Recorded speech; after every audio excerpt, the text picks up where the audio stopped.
Hello hello, j'espère que tu vas bien. On se retrouve aujourd'hui pour une nouvelle vidéo, une petite vidéo un peu particulière comme je les aime. J'avais envie de tester cette vidéo et je pense que du coup elle te donnera peut-être des idées pour ta propre meilleure amie. Du coup c'est une vidéo sur le livre que je conseillerais, que je prêterai à ma meilleure pote. Et je sais qu'elle va regarder cette vidéo parce que je lui ai dit que je pense à elle quand j'ai tourné cette vidéo. Du coup, bah moi ma meilleure pote, tout simplement, c'est une nana qui m'en a offert pas mal de livres et avec qui j'ai discuté quand même pas mal de bouquins. Et du coup, je t'ai fait une petite sélection de livres qui, en fait, correspondront, je pense, et que je pense qu'elle va aimer, en fait. Tout simplement parce que je sais que bah, par exemple la Young Adult Dystopie etc, je sais que c'est pas forcément sa tasse de thé et qu'elle préfère vraiment quelque chose de contemporain, quelque chose de doux, et il me semble que dans cette pile, donc il m'a dit ça, donc je préviens en aparté, Amélie prépare-toi, ta pile à lire va exploser.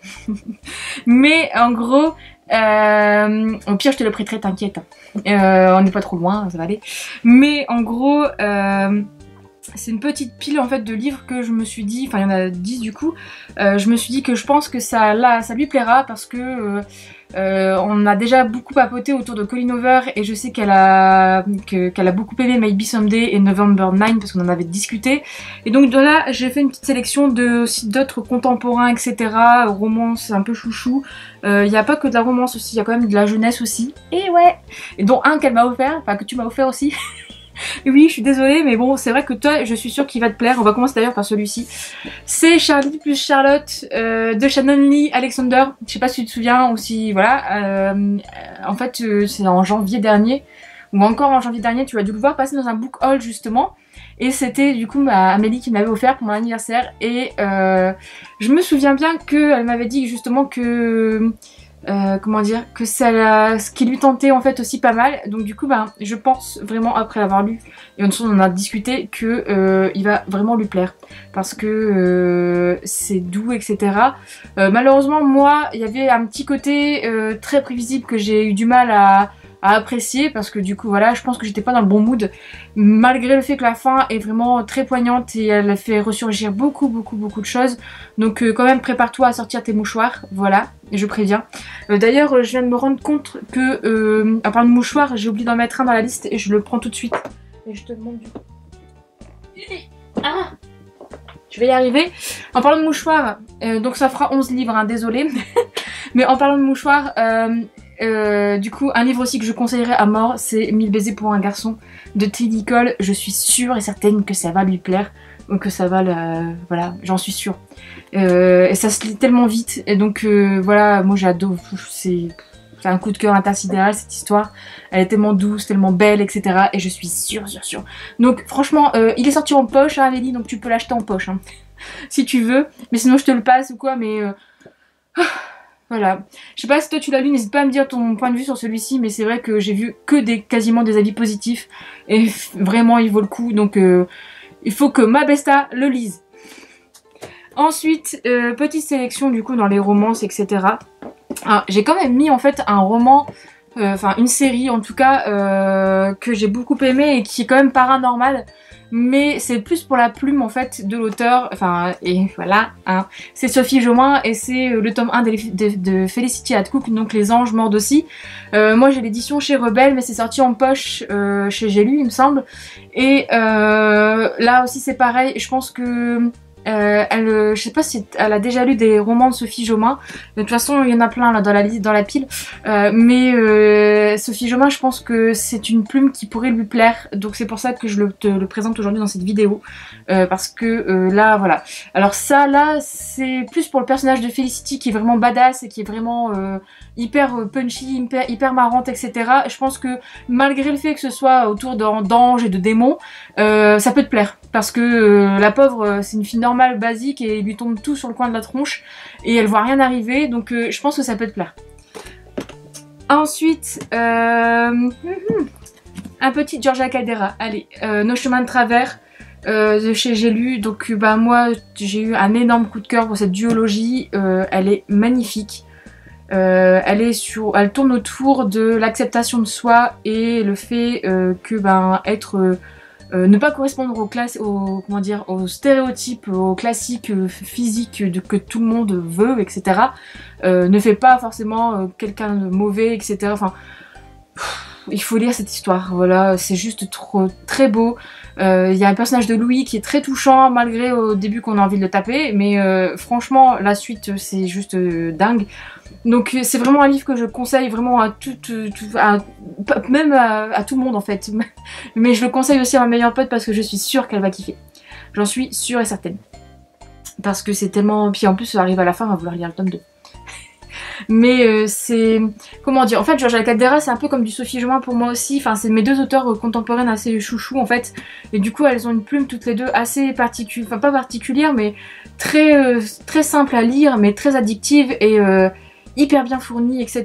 Et c'est rare en fait, surtout dans la romance contemporaine, on va dire ça comme ça.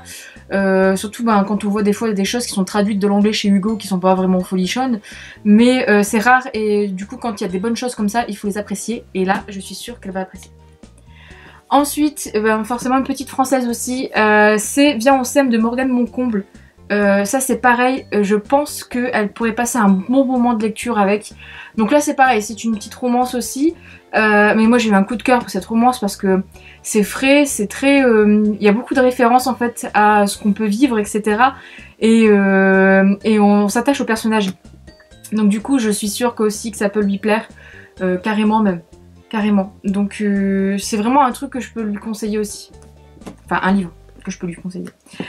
Ensuite, on va rester dans le Sophie Jomain tant qu'à faire, hein, puis comme ça on va finir Sophie Jomain et après il y a encore un Georgia Caldera. Donc Sophie Jomain, un que je conseillerais aussi, c'est Chère jeune femme avisée. Il est énorme. Celui-ci, j'ai énormément ri dans certains passages, etc. L'histoire est vraiment, elle est simple. Mais c'est une histoire de reconstruction, une histoire familiale aussi, donc ça c'est vraiment sympa. Il y a des enfants qui rentrent en jeu et c'est rare en fait de voir des enfants. Je sais pas, toutes les romances contemporaines ou les histoires contemporaines que j'ai pu lire, parce que ouais, c'est une histoire contemporaine mais t'as quand même de la romance, donc voilà, que j'ai pu lire, il y a pas souvent des enfants qui rentrent en jeu. Alors que, j'ai l'impression que les auteurs ne veulent pas trop se mouiller avec les enfants, alors que pourtant il y a des choses à faire. Et là, en fait, Sophie Jomain, elle l'a fait, et c'est vraiment super bien fait. Et ils s'intègrent très bien dans le récit, etc. Ils sont très touchants, aussi attaches. Et franchement, le livre, ça tord les boyaux. De toute façon, l'écriture de Sophie Jomain, voilà. Donc voilà, ça, celui-là aussi, je le conseille à 1000%. Un autre de Sophie Jomain, alors par contre celui-ci, tu ne vas pas rire. Ça sera peut-être le contraire parce que celui-ci traite de la dépression nerveuse d'une jeune femme qui est, je pense que j'en ai déjà parlé en fait avec ma meilleure pote celui-ci.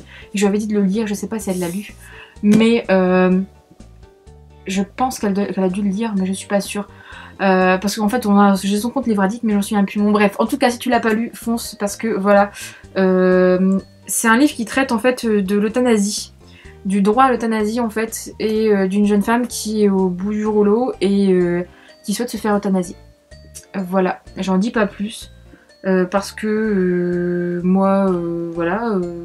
je peux pas t'en dire plus. Il faut lire ce roman parce que c'est juste quelque chose de très fort. Je trouve que Sophie Jomain en fait elle est allée au fond des choses dans cette thématique qui n'est pas du tout simple et qui peut être très sensible et très mal, très mal accueillie par le public, entre guillemets, par les lecteurs. Et elle a fait ça avec brio et alors moi la fin, elle m'a juste me frustre à la fois et me rend bizarre et il faut le lire en fait. Je pense que c'est un livre qu'il faut lire et qu'il faut vivre, tout simplement. Donc je peux que le conseiller à 1000% et en débriefer après, s'il faut. Ensuite, dernier Sophie Jomain du coup, pareil, ça je suis sûre que si tu as besoin si tu as besoin d'une petite romance légère pour toi, je sais pas, changer de temps en temps d'idée, etc. Puis voilà, d'avoir des personnages assez mignons et une histoire qui est complètement parfois dingue et qui te fait sourire, faut lire ce livre. Ça se passe à Lille en plus, donc je pense que ça rappellera du coup à ma meilleure pote des souvenirs. Et d'ailleurs, ben, dans celui-ci aussi, ça se passe à la fac de Lille 3. Bon, bref, enfin, Sophie Joma parle beaucoup du Nord dans ses bouquins. Et donc, franchement, ça peut que... C'est plein de petits trucs comme ça, et il est très touchant, très... C'est un roman qui est fleuri, un peu comme, de toute façon, comme le métier du personnage principal. Donc c'est vraiment un livre que je conseille aussi. Le dernier de Georgia Caldera, c'est Hors de question. Donc il y a 2 tomes avec Hors de contrôle, c'est une duologie aussi. Et voilà. Là c'est plus pour le côté... les personnages en fait. Je pense que les personnages qu'elle peut découvrir dedans peuvent être carrément... Enfin, sont vraiment sympas. De toute façon, enfin, moi j'ai eu un coup de cœur, hein, je t'en ai déjà parlé dans d'autres vidéos, etc. Mais j'ai eu un coup de cœur pour cette duologie. Je peux que la conseiller et ils sont vraiment... En fait, c'est encore un peu... Sophie Joma et Georgia Caldera, moi, au niveau des romances contemporaines et des romans contemporains qu'elles peuvent écrire, c'est vraiment mes 2 références françaises que j'aime beaucoup et que je pense que c'est vraiment celle où j'ai lu... Enfin, Sophie Joma, j'ai toujours un Sophie Joma de secours dans ma bibliothèque. Donc j'en ai toujours un dans ma palle au cas où, en cas de coup dur.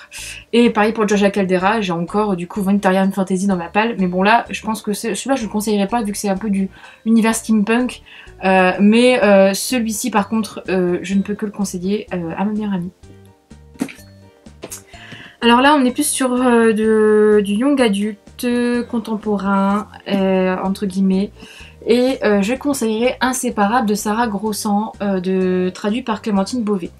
Alors pourquoi ce livre? Tout simplement parce que c'est plus pour la structure et pour la beauté des phrases, des mots qui peuvent être mis en avant. Moi j'ai pas eu personnellement le coup de cœur, même si j'ai trouvé ce livre hyper touchant, vraiment très touchant. Et le style en fait qui est... en fait ce livre est en vers libre. Donc toutes les pages sont comme ça. La mise en page, etc. Moi c'est un livre que je peux que lui conseiller en fait parce que je suis sûre que le côté original de la structure du récit et de l'histoire en tant que telle, parce que c'est vrai que l'histoire sort complètement des trucs classiques, pourrait lui plaire. Donc c'est pour ça qu'il est dans cette vidéo aujourd'hui. Et le petit dernier, pareil, c'est du contemporain, young adulte, et c'est une tranche de vie entre guillemets. C'est Aristote et Dante découvrent les secrets de l'univers chez Pocket Jeunesse de Benjamin Alire Sáenz. Celui-ci, tout simplement parce que il se dévore et il est, comment dire, rempli de vérité. Voilà. Il est rempli de vérité, il est touchant et les personnages aussi, les parents sont touchants. Les parents m'ont beaucoup marqué en fait. Surtout les parents de, comment il s'appelle, d'Harry. Il me semble. Ouais, c'est les parents d'Harry. Bon bref, il se lit énormément, enfin il se lit très vite, donc je suis sûre qu'elle peut aimer et qu'elle peut passer un très bon moment de lecture avec ce bouquin. Voilà. Du coup, ma petite sélection pour finir 10 plus 1 livre est terminée. Du coup, j'espère que cette vidéo t'a plu, ça change un peu des classiques. Donc oui, c'est les livres que je pourrais prêter à ma meilleure amie, mais c'est aussi des livres que je peux te conseiller. Donc n'hésite pas, franchement, si t'en as lu, si t'en as pas lu dans cette pile, dans ceux que je viens de te présenter, n'hésite pas à craquer parce que franchement, c'est vraiment des livres que moi je peux conseiller à mort à des personnes qui adorent ce type de lecture. Du coup, n'hésite pas à craquer, et si tu en as lu quelques-uns dans cette pile, etc., n'hésite pas à me donner ton avis en commentaire. Si tu aimes ce type de vidéo, comme d'habitude, n'hésite pas à mettre un petit pouce bleu, ça fait toujours plaisir. Et si tu n'as pas aimé, si tu mets un petit pouce en bas, n'hésite pas à me dire en commentaire pourquoi tu n'as pas aimé, ça serait sympa, parce que des fois, c'est bien de se justifier. Voilà, je te dis à bientôt pour une prochaine vidéo.